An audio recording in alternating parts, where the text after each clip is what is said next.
So this is what happens when you hit something that doesn't give way to your wheels and tires.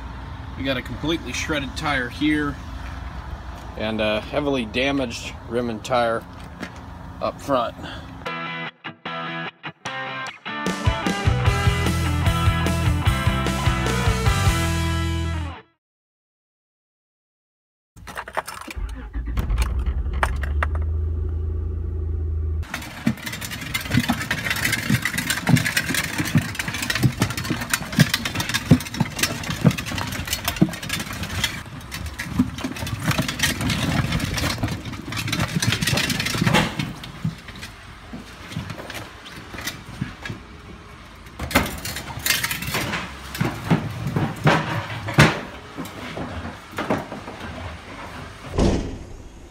So I've got some replacement wheels here.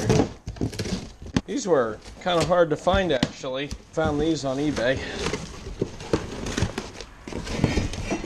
There you go.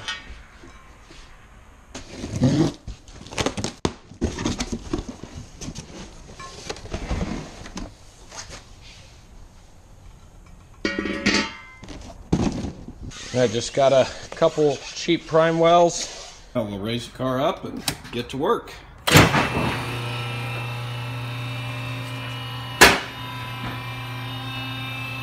This is pretty impressive here. That's impressive. Front one surprisingly isn't nearly as bad, so I don't know if the hit wasn't as bad or what the deal was there. As you can see, a giant hole here. Definitely drove on the tire for a bit. You can see the groove in the sidewall. Well, let's get to work. See how these come off here.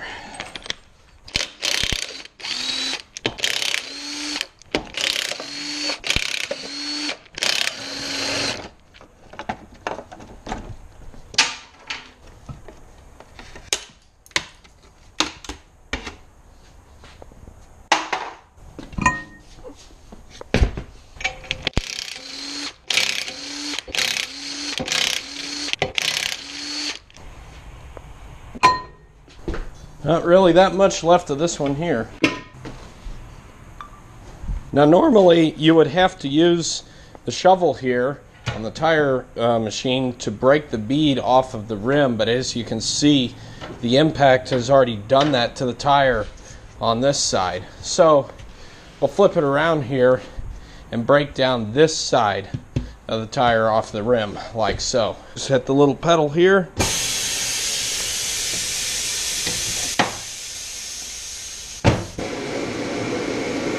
Sometimes you have to take multiple bites with the shovel.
There's no sense in keeping anything anymore on this wheel. So off it comes. Now we'll start on the next one.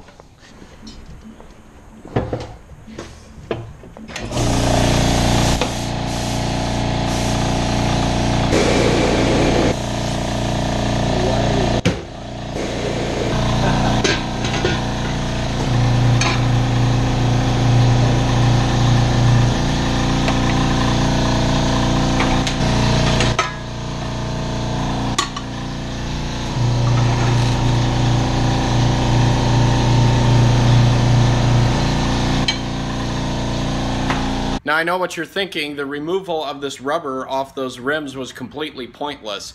And yeah, it kind of was, with the exception of video purposes. The other thing too is some scrap collectors don't like rubber still being on the wheels when you bring them in, and that's why I took this off. Now, I could have used a cut-off wheel and cut it off that way, but I was able to get it off with the shovel. So here are the remains of the two pieces of tire.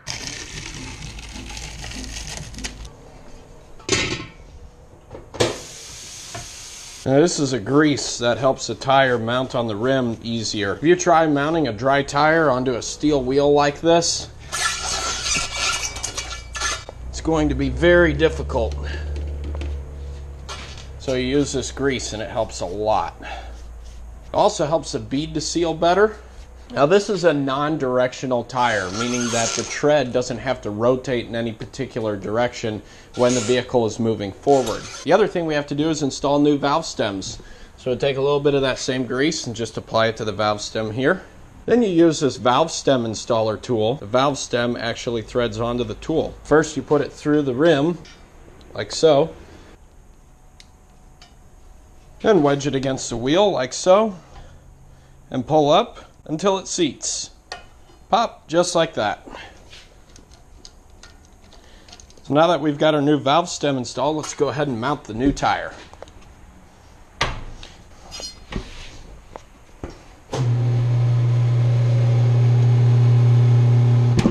The first lip is really easy. The second one is where it gets a little tricky.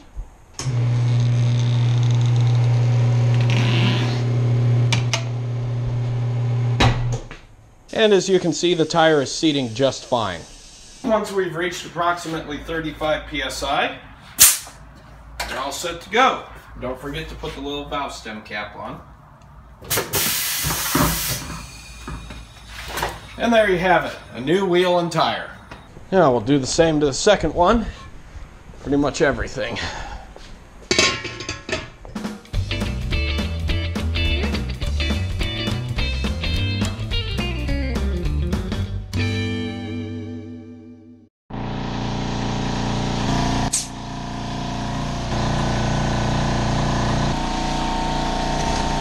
The next thing we're going to do here is balance the tires. Balancing the tires is very important for a smooth ride. The manufacturing process of the tire and the wheel can be very good even on the most precise designs, but it's never perfect. And that's why you always have to balance wheels and tires whenever you've replaced them or moved the position of the tire on the rim. And I'll show you how that's done here with the tire balancer.